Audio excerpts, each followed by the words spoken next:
जय हिंद दोस्तों। आज हम आप लोगों को पढ़ाएंगे past continuous tense. Past continuous tense को हिंदी में क्या कहते हैं? पास्ट मीन्स होता है भूत, और कंटिन्यूअस मीन्स होता है लगातार, और टेंस मीन्स होता है काल। यानी कि इस टेंस में हम लोग क्या पढ़ेंगे? पास्ट कंटिन्यूअस टेंस के बारे में पढ़ेंगे।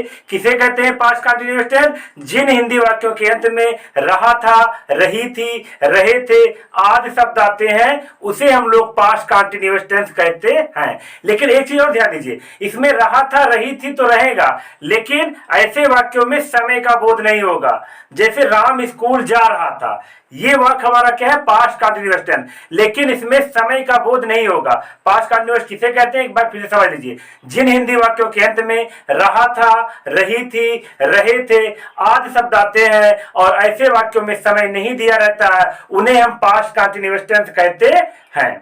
ये तो हमारा पहचान हो गया। अगर हम लोग तो डिफिनेशन के अकॉर्डिंग समझेंगे तो पास्ट कंटिन्यूअस किसे कहते हैं, अर्थात इस टेंस से हम लोगों को यह पता चलता है कि कार्य हमारा बीते हुए समय में लगातार चल रहा था, लगातार चल रहा था, लेकिन इसमें समय का बोध नहीं होता। इस चीज को ध्यान देंगे हम लोग। पास्ट कंटिन्यूअस किसे कहते हैं? जिन हिंदी वाक्यों के अंत में रहा था, रही थी तो रहेगा ही, लेकिन इस प्रकार के वाक्यों से हम लोग को यह भी पता चलता है कि कार्य जो हम लोग कर रहे थे वह कार्य बीते हुए समय में कर रहे थे और लगातार कर रहे थे। उसी को हम लोग क्या कहते हैं? पास्ट कंटिन्यूअस टेंस कहते हैं। इस टेंस की दो सहायक क्रियाएं होती हैं। कितनी हेल्पिंग वर्ब होती हैं? दो। एक होता है वाज और दूसरा होता है वर। वाज किसके साथ लगेगा और वर किसके साथ लगेगा, इसको सबसे पहले हम लोग ध्यान देंगे। हमने पहले ही कहा है कि वाज का जो प्रयोग होता है जब हमारा subject I, he, C, it या कोई नाम रहेगा, नेम, वो भी सिंगुलर नंबर का नेम रहेगा, तो उसके साथ हम लोग क्या लगाएंगे? वाज हेल्पिंग वर्ब का यूज करेंगे। सहायक क्रिया क्या लगाएगा? वर्ब कब लगाते हैं? जब हमारा सब्जेक्ट यू, वी, दे या कोई प्लूरल नंबर का सब्जेक्ट होता है, तब हम लोग किस हेल्पिंग वर्ब का यूज करेंगे? वर हेल्पिंग वर्ब का यूज करते हैं। आसान शब्दों में हम लोग अगर समझेंगे तो हम लोग को केवल 5 चीजें याद करनी। कितनी चीजें? 5 चीजें याद कर लो।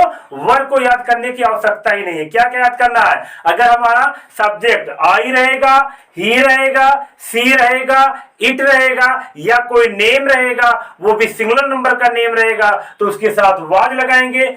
इन 5 को छोड़ करके इसके अलावा अगर कोई भी सब्जेक्ट आता है उसके साथ हम लोग वर हेल्पिंग वर्ब का यूज करते हैं। पास्ट कंटिन्यूअस टेंस को हम लोग जब ट्रांसलेशन करेंगे तो इसमें एक चीज को और ध्यान देना। पास्ट कंटिन्यूअस टेंस में हमेशा मुख्य क्रिया के फर्स्ट फॉर्म में आईएनजी जोड़ना है।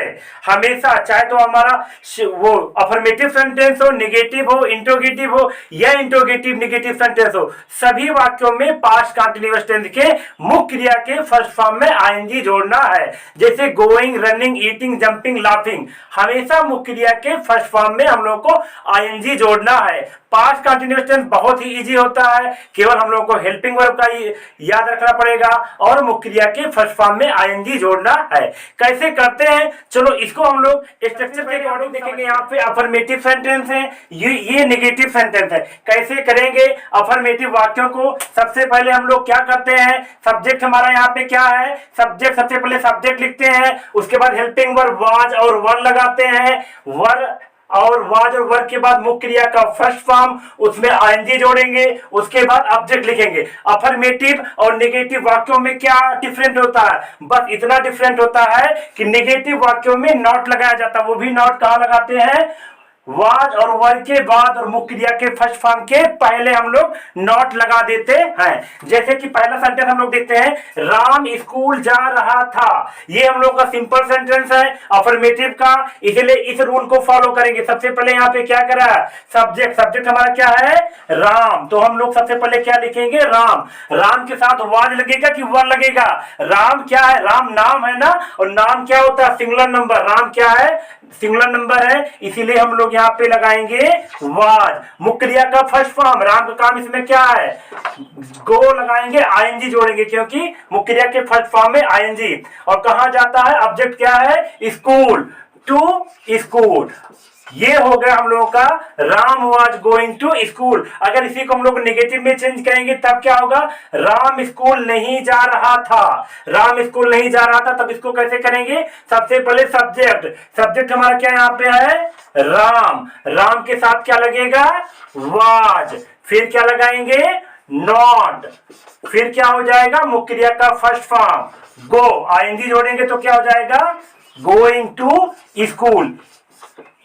बात समझ में आई। इसी प्रकार से एक सेंटेंस और हम लोग देखते हैं। सेंटेंस क्या है, लड़के पतंग उड़ा रहे थे। ये हमारा क्या, लड़के पतंग उड़ा रहे थे। सबसे पहले अफर्मेटिव है, सब्जेक्ट, सब्जेक्ट हमारे यहाँ पे है लड़के, लड़के का क्या होता है, द बॉयज हो जाएगा। अब बताइए द बॉयज के बाद वाज और वर लिखा है, वाज लगाएंगे कि वर लगाएंगे। एक चीज ध्यान दीजिए, अगर लड़का होता तब तो वाज लगता, लेकिन यहाँ पे लड़के है, लड़के हैं तो ये हमारा प्लूरल नंबर हो गया, और प्लूरल नंबर के साथ हम लोग वाज का यूज नहीं करते हैं, किसका यूज करते हैं, वर का, इसीलिए the boys were helping verb का यूज होगा। फिर मुख्य क्रिया का फर्स्ट फॉर्म, लड़के का काम इसमें क्या है, उड़ाना, उड़ाने का फ्लाई, आईएनजी जोड़ेंगे तो फ्लाइंग। फिर ऑब्जेक्ट, ऑब्जेक्ट क्या है, क्या उड़ा रहे थे, पतंग, पतंग का हो जाएगा द काइट, ये हमारा हो जाएगा the boys were flying the kite. अगर इसी को हम लोग नेगेटिव में चेंज करेंगे तब कैसे लिखेंगे, लड़के पतंग नहीं उड़ा रहे थे, तो दूसरे स्ट्रक्चर को फॉलो करेंगे। सबसे पहले सब्जेक्ट लड़के, लड़के के अंग्रेजी द बॉयज हो जाएगा, द बॉयज के बाद वर लगाएंगे ना इसमें, तो वर हो जाएगा। फिर क्या लिखेंगे, नॉट लगाएंगे। फिर मुख्य क्रिया का फर्स्ट फॉर्म, इसमें लड़कों का काम क्या है, उड़ाना, तो फ्लाइंग, ऑब्जेक्ट क्या है, द काइट, क्या हो जाएगा, the boys were not flying the kite. इसी प्रकार से अगर हम लोग अगला सेंटेंस देखेंगे तो मैं तुम्हें अंग्रेजी पढ़ा रहा था। इसको कैसे करते हैं, स्ट्रक्चर के अकॉर्डिंग। सबसे पहले सब्जेक्ट, सब्जेक्ट यहाँ पे क्या है, मैं की अंग्रेजी, मैं की अंग्रेजी क्या होता है, आई, आई तो हो गया। अब हम लोग देखेंगे आई के साथ क्या लगता है, वाज लगता है कि वर लगता है, आई के साथ वाज लगता है, क्या लगता है, वाज, तो आई वाज। मुख्य क्रिया का फर्स्ट फॉर्म, मेरा काम इसमें क्या है, पढ़ाना, पढ़ाने का होता है टीच। उसके बाद देखेंगे यहाँ पे आईएनजी जुड़ा हुआ है, तो हम लोग क्या जोड़ेंगे यहाँ पे, टीचिंग, आई वाज टीचिंग। उसके बाद किसे पढ़ा रहा था, तुम्हें, यू, और क्या पढ़ा रहा था, English, I was teaching you English, ये आपका हो जाएगा। अगर इसी को हम लोग नेगेटिव में चेंज करेंगे तो क्या हो जाएगा, मैं तुम्हें अंग्रेजी नहीं पढ़ा रहा था। सेकंड स्ट्रक्चर का फॉलो करेंगे। सबसे पहले यहाँ पे सब्जेक्ट, सब्जेक्ट क्या है, मैं की इंग्लिश क्या होता है, आई, आई के साथ क्या लगेगा, वाज। फिर क्या करते हैं, नॉट, फिर क्या करेंगे, मुख्य क्रिया का फर्स्ट फॉर्म, पढ़ाने का क्या होता है, टीच, आईएनजी जोड़ेंगे तो टीचिंग यू इंग्लिश, ये हम लोगों का हो जाएगा I was not teaching you. इसी प्रकार से अगले सेंटेंस की तरफ बढ़ेंगे, हम अंग्रेजी नहीं पढ़ रहे थे। इसमें देखो नहीं लगा हुआ है, रूल सेकंड को फॉलो करेंगे। सबसे पहले सब्जेक्ट, हम की अंग्रेजी क्या होती है, वी, वी के साथ वाज तो लगेगा नहीं, क्या लगेगा, वर लगेगा, तो हम लोग यहाँ पे वर लगाएंगे। फिर क्या है, नॉट लगा देंगे। फिर मुख्य क्रिया का फर्स्ट फॉर्म, पढ़ने का क्या होता है, रीड, आईएनजी जोड़ेंगे तो रीडिंग, क्या नहीं पढ़ रहे थे, अंग्रेजी, तो ये हो जाएगा इंग्लिश। इसका पूरा सेंटेंस क्या पढ़ेंगे, we were not reading English. अब हम लोग इंट्रोगेटिव सेंटेंस की तरफ बढ़ेंगे। इसके पहले हमने आप लोगों को क्या बताया, अफर्मेटिव और नेगेटिव सेंटेंस। अब हम लोग पास्ट कंटीन्यूअस टेंस के इंट्रोगेटिव सेंटेंस और इंट्रोगेटिव नेगेटिव सेंटेंस को कैसे सॉल्व करेंगे। अगर ये रूल स्ट्रक्चर नंबर 3 और 4 के अकॉर्डिंग, अगर वाक्य से केवल प्रश्न पूछेगा तो इंट्रोगेटिव सेंटेंस वाला स्ट्रक्चर लगेगा। अगर वाक्य में प्रश्न भी पूछे और नहीं भी लगा रहेगा तो स्ट्रक्चर नंबर 4 का यूज करेंगे। कैसे करेंगे, सबसे पहले इंट्रोगेटिव वाक्यों में सबसे पहले डब्ल्यूएच टाइप, डब्ल्यूएच टाइप मतलब कब, क्यों, कैसे की अंग्रेजी।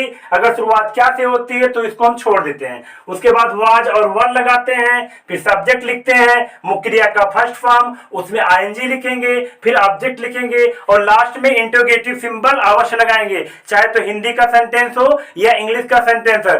इंट्रोगेटिव सेंटेंस में इंट्रोगेटिव सिंबल लास्ट में अवश्य लगाएंगे। इंट्रोगेटिव नेगेटिव में क्या करते हैं, सबसे पहले डब्ल्यूएच टाइप, फिर वाज और वर लगाएंगे, फिर सब्जेक्ट लगाएंगे, फिर नॉट, मुख्य क्रिया का फर्स्ट फॉर्म, उसमें आईएनजी जोड़ेंगे, फिर ऑब्जेक्ट, फिर इंटरोगेटिव सिंबल लगा देंगे। इंटरोगेटिव नेगेटिव में इस चीज का ध्यान देंगे हम लोग कि जो नॉट लगाया जाता है वह सब्जेक्ट के बाद लगाया जाता है, हेल्पिंग वर्ब के तुरंत बाद नहीं लगता है। किसके बाद लगता है? सब्जेक्ट के बाद लगता है। चलिए अब हम लोग सेंटेंस की तरफ बढ़ते हैं। पहला सेंटेंस हमारा क्या है? तुम पानी क्यों पी रहे थे? तुम पानी क्यों पी रहे थे? स्ट्रक्चर नंबर 3 के अकॉर्डिंग सबसे पहले यहाँ पे क्या है? W type. डब्ल्यू टाइप कहा यहाँ पे मिला? क्यों की अंग्रेजी क्या होता है? व्हाई लिखेंगे। क्या लिखेंगे? व्हाई। अब इसके बाद ध्यान देंगे व्हाई के साथ क्या लगेगा? वार लगेगा कि वर लगेगा? इसमें सब्जेक्ट तुम है, तुम का अंग्रेजी यू होता है, यू के साथ वर लगता है, तो हम लोग यहाँ पे वर लिखेंगे। फिर सब्जेक्ट तुम की अंग्रेजी यू हो गया। फिर उसके बाद मुख्य क्रिया का फर्स्ट फॉर्म, तुम्हारा काम इसमें क्या है? पीना। पीने का अंग्रेजी होता है ड्रिंक। आईएनजी जोड़ेंगे तो इसमें ड्रिंकिंग। क्या पी रहे थे? पानी। Why were you drinking the water. अगर इसी प्रकार से हम लोग दूसरे सेंटेंस की तरफ बढ़ेंगे, क्या वह स्कूल में नहीं पढ़ रहा था? इसमें नहीं लगा हुआ है तो स्ट्रक्चर नंबर 4 लगाएंगे। सबसे पहले इसमें क्या कर रहा है? सब्जेक्ट सॉरी, इसमें क्या है? W type. डब्ल्यू टाइप वाला वाक्य तो ये है नहीं, क्योंकि शुरुआत क्या से हो रही है? जब किसी भी वाक्य की शुरुआत क्या से होती है तो प्रसूचक शब्द, ये डब्ल्यू टाइप को हम लोग क्या करते हैं? नहीं लिखते हैं। क्या कैसे करेंगे? सबसे पहले इसमें वाज और वर लगाएंगे, तो वाह के साथ क्या लगता है? वाज लगेगा। वाज, फिर सब्जेक्ट क्या है यहाँ पे? वाह की अंग्रेजी ही। फिर क्या है? नॉट, मुख्य क्रिया का फर्स्ट फॉर्म, उसका काम इसमें क्या है? वहां का पढ़ना। पढ़ने का क्या होता है? रीड। आईएनजी जोड़ेंगे तो रीडिंग। फिर ऑब्जेक्ट कहां पढ़ रहा था? स्कूल में, तो इन द स्कूल। लास्ट में इंटरोगेटिव सिंबल अवश्य लगाएंगे। क्या हो जाएगा? Was he not reading in the school. इसी प्रकार से एक सेंटेंस और हम लोग देखते हैं, राधा स्कूल क्यों नहीं आ रही थी? इसमें हम लोग स्ट्रक्चर 4 के अकॉर्डिंग सॉल्व करेंगे। सबसे पहले डब्ल्यू टाइप। डब्ल्यू टाइप यहाँ पे क्या है? क्यों की मीनिंग। क्यों की मीनिंग क्या लिखेंगे? व्हाई। व्हाई के बाद देखो वाज और वर है, राधा नेम है, वो भी सिंगुलर नंबर का, इसीलिए क्या लगाएंगे?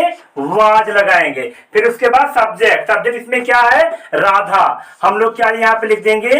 राधा हो जाएगा। फिर यहाँ पे देखो नॉट लगा हुआ है, हम लोग क्या लिखेंगे यहाँ पे?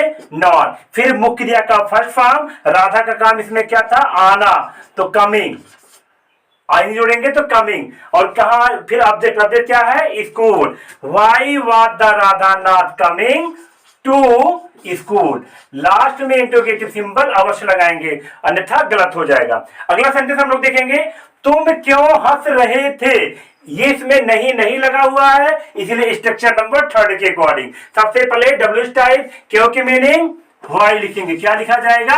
व्हाई। व्हाई के बाद क्या लगेगा? वाट तो लगेगा नहीं, वर लगेगा, क्योंकि इसमें तुम है, तो व्हाई वर। फिर सब्जेक्ट यहाँ पे क्या है? तुम की मीनिंग यू। मुख्य क्रिया का फर्स्ट फॉर्म, हंसने का क्या होता है? लाफ। आईएनजी जोड़ेंगे तो लाफिंग। लास्ट में इंटरोगेटिव सिंबल लगा देंगे। Why were you laughing. इसी प्रकार से एक सेंटेंस और हम लोग अगला सेंटेंस हम लोग देखेंगे, वह कार्यालय कैसे जा रहा था? स्टेप नंबर 3 के अकॉर्डिंग कैसे की मीनिंग? हाउ हो जाएगा। हाउ के साथ वाज लगाएंगे, क्योंकि यहाँ पे सब्जेक्ट हमारा वाह है। वाह का सब्जेक्ट क्या हो जाएगा? यहाँ पे ही हो जाएगा। मुख्य क्रिया का फर्स्ट फॉर्म, जा रहा था तो गो, आईएनजी जोड़ेंगे गोइंग। कहाँ जा रहा था? ऑफिस, तो टू ऑफिस। कार्यालय का क्या होता है? ऑफिस। ये हो जाएगा हम लोगों का, वह कार्यालय कैसे जा रहा था। How was he going to office. उम्मीद करते हैं पास्ट इंडेफिनिट टेंस आप लोगों को अच्छी प्रकार से समझ में आया होगा। यदि कोई भी प्रॉब्लम होता है तो आप लोग उसको कमेंट बॉक्स में हमसे पूछिए, उसके ऊपर हम फिर से वीडियो बनाएंगे। तब तक के लिए हम आप लोगों को प्रैक्टिस दे रहे हैं। पास्ट कंटीन्यूअस टेंस के 10 सेंटेंस हम आप लोगों को प्रैक्टिस करने के लिए दे रहे हैं। आप लोगों के स्क्रीन पर 10 का 10 सेंटेंस शो कर रहा होगा। इस 10 सेंटेंस को आप लोग अच्छे से सॉल्व करेंगे और सॉल्व करके इसका आंसर आप लोग हमें बताएंगे। उम्मीद करते हैं आप लोगों को अच्छे से पास्ट कंटीन्यूअस टेंस समझ में आ गया होगा। अगर कोई प्रॉब्लम होती है तो आप लोग उसको हमसे जरूर पूछना। मिलते हैं फिर कल के वीडियो में एक नए टॉपिक के लिए। तब तक के लिए जय हिंद।